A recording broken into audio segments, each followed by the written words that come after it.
Hello everyone, welcome back to knowledge for future study channel. मैं Jugal Sharma. Rajasthan GK के संत और संप्रदाय इस टॉपिक के इम्पोर्टेंट क्वेश्चन हम इस वीडियो में डिस्कस करेंगे। अगर आप चैनल पर नए हो तो सब्सक्राइब करके सपोर्ट जरूर करें। पहला क्वेश्चन है, सलेमाबाद स्थित निम्बार्क संप्रदाय की प्रमुख पीठ की स्थापना किसने करी थी? ये मोस्ट इम्पोर्टेंट क्वेश्चन है, पूछा जा चुका है कई बार एग्जाम में। क्वेश्चन क्या आता है कि निम्बार्क संप्रदाय की स्थापना किसने करी? इसकी पीठ कहाँ पर है? सलेमाबाद में। और स्थापना करी थी आचार्य परशुराम जी देवाचार्य ने। ठीक है, ये आपको इंपॉर्टेंट क्वेश्चन है, याद रखना है। अगला क्वेश्चन है, परशुराम सागर किस संप्रदाय से संबंधित है? परशुराम सागर ये परशुराम जी के द्वारा लिखित है, ब्रज भाषा में रचित ग्रंथ है ये, और निम्बार्क संप्रदाय से संबंधित है। प्रमुख पीठ कहाँ पर है? सलेमाबाद में। निम्न में से कौन रामानंद जी के शिष्य रहे हैं? रामानंद जी को हिंदी भाषा में भक्ति आंदोलन का प्रचार करने के लिए जाना जाता है।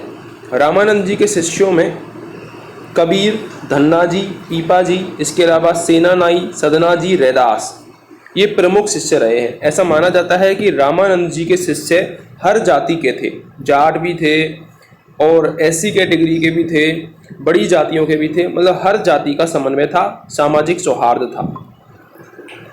किस प्रमुख संप्रदाय में राधा को कृष्ण की परिणीता मानकर दोनों के युगल स्वरूप की पूजा की जाती है? करेक्ट आंसर होगा निम्बार्क संप्रदाय में। देखो, वैसे तो राधा और कृष्ण इन दोनों का प्रेम चर्चित है, लेकिन निम्बार्क संप्रदाय के लोग कृष्ण की परिणीता यानी कि अर्धांगिनी मान के राधा की पूजा करते हैं, युगल स्वरूप की पूजा करते हैं। कृष्ण भक्ति के सखी संप्रदाय का प्रवर्तन किसने किया? करेक्ट आंसर होगा संत हरिदास जी ने। संत हरिदास जी ने कृष्ण भक्ति के सखी संप्रदाय का प्रवर्तन किया था।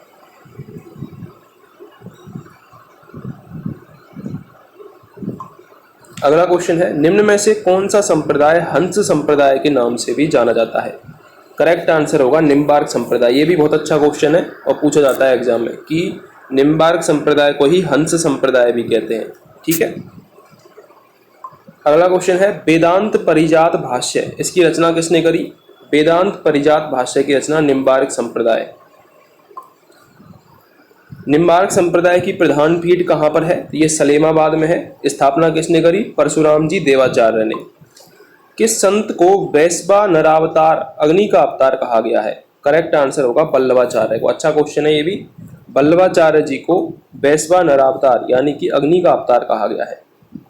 पुष्टि मार्ग की एकमात्र किस पीठ पर सप्त ध्वजा फहराई जाती है? तो वो है नाथ द्वारा राजसमंद। यहाँ पर सप्त ध्वजा फहराई जाती है और ये पुष्टि मार्गी संप्रदाय की प्रधान पीठ है नाथ द्वारा में। ठीक है, वल्लभाचार्य को महाप्रभु की उपाधि किसने प्रदान करी थी?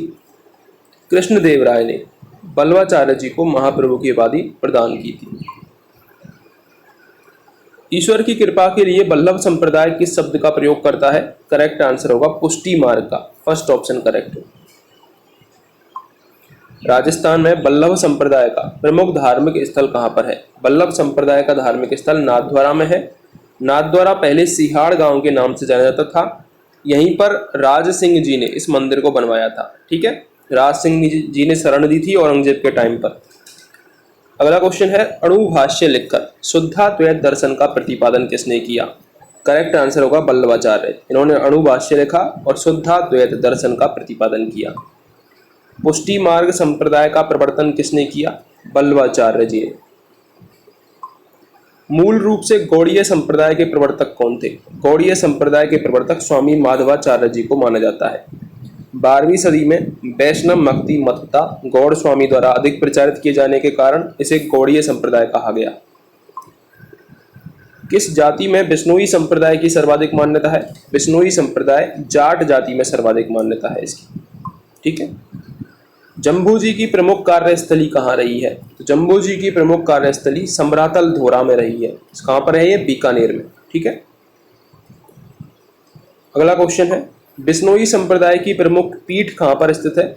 मुकाम तालवा बीकानेर। यहाँ पर बिश्नोई संप्रदाय की प्रमुख पीठ है, जिसमें 2 बार अश्विन और फागुन माह की अमावस्या को मेला भरता है। कब भरता है? 2 बार, अश्विन और फागुन माह की अमावस्या। कहाँ पर है प्रमुख पीठ? मुकाम तालवा बीकानेर। राजस्थान का ग्रामीण बिश्नोई संप्रदाय किस लोक देवता का अनुयायी है? ये जम्भोजी के अनुयायी होते हैं। जम्भोजी द्वारा प्रवर्तित बिश्नोई समाज के अनुयायियों को कितने नियमों का पालन करना होता है? तो जम्भोजी के 29 नियम है, साथ ही आपको याद रखना है 36 नियम है जसनाथ जी के। किसके? जसनाती संप्रदाय के। जंभ सागर का संबंध किस संप्रदाय से है? जंभ सागर का संबंध बिश्नोई संप्रदाय से है। ये जम्भोजी का उपदेश इसमें संकलित है जंभ सागर में। जम्भोजी किसके शिष्य थे? जम्भोजी और जसनाथ जी दोनों गोरखनाथ जी के शिष्य थे। कौन सा संप्रदाय पर्यावरण सुरक्षा हेतु प्राणों तक का बलिदान कर देने के लिए प्रसिद्ध है? करेक्ट आंसर होगा बिश्नोई संप्रदाय, सेकंड ऑप्शन। किस लोक संत को पर्यावरण वैज्ञानिक के नाम से भी जाना जाता है? पर्यावरण वैज्ञानिक, गहला गूंगा आदि नामों से जम्भोजी को जाना जाता है। संत दादू किस जाति के थे? संत दादू घुनिया जाति के थे। किस संत के लिए किंवदंती है कि ये श्री लोदीराम जी नामक ब्राह्मण को नदी में बहते हुए संदूक में मिले थे? करेक्ट आंसर है संत दादू। संत दादू जी के बारे में किंवदंती ये है कि ये लोदीराम जी नामक ब्राह्मण को नदी में बहते हुए संदूक में मिले थे। दादू जी के स्थान को क्या कहते हैं? दादू जी के स्थान को अलख दरीबा कहा जाता है, इंपॉर्टेंट है। और ऐसे स्थान को चौगान भी कहा जाता है। दादू पंथ की प्रमुख पीठ कहाँ पर है? तो नारायणा जयपुर में प्रमुख पीठ है। एक क्वेश्चन ये भी आता है कि ये एकमात्र ऐसे संत थे जो अकबर से मिले थे फतेहपुर सीकरी में। संत दादू जी की बाणियों का संग्रह किसमें है? तो हरडे बानी या फिर दादू बाणी में संत दादू जी की बाणियों का संग्रह है, हरडे बानी। संत दादू की जन्मस्थली कहाँ पर है? इनकी जन्मस्थली अहमदाबाद में है।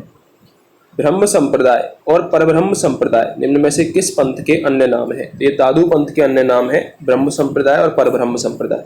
एक क्वेश्चन ये भी आता है कि दादू पंथ के जो अनुयायी होते हैं वो अपना सब ना तो जलाते हैं ना गाड़ते हैं, पशु पक्षियों को खिलाने के लिए डाल देते हैं। गरीबदास जी व मिस्किन दास जी का दादू जी से क्या संबंध था? तो ये पुत्र का संबंध था। दो पुत्रों के अलावा उनकी दो पुत्रियां भी थी, नानोबाई व माताबाई।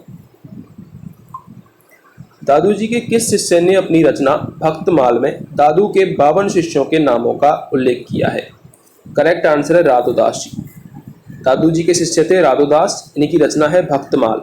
इसमें दादू के 52 शिष्यों का उल्लेख, वैसे तो 152 शिष्य थे लेकिन 52 स्तंभ कहा जाता है, प्रमुख 52 थे। निर्गुण भक्ति धारा के किस संत का जन्म राजस्थान में नहीं हुआ? दादू जी का जन्म अहमदाबाद में हुआ था। अगला क्वेश्चन है सदुक्कड़ी क्या थी? तो दादू की जो लेखन की भाषा थी, संत दादू जी की जो लेखन की भाषा थी वो सदुक्कड़ी थी और ढूंढाड़ी के अंतर्गत आती है। दादू पंथ के 52 स्तंभ किन्हें या किसे कहा जाता है? तो दादू जी के जो 52 शिष्य थे उनको 52 स्तंभ कहा जाता है। निम्न में से कौन सा पंथ या शाखा दादू पंथ से उद्भूत नहीं है? विरक्त ये दादू पंथ की शाखा है, खाकी भी है, उत्तरादि भी है। बैराग ये दादू पंथ के द्वारा उद्भूत नहीं है। ठीक है, टोटल दादू पंथ की 5 शाखाएं हैं। तो ये हमने कुछ क्वेश्चन डिस्कस किए थे। अगर आपको हेल्पफुल लगे हों तो चैनल को सब्सक्राइब करके सपोर्ट करें।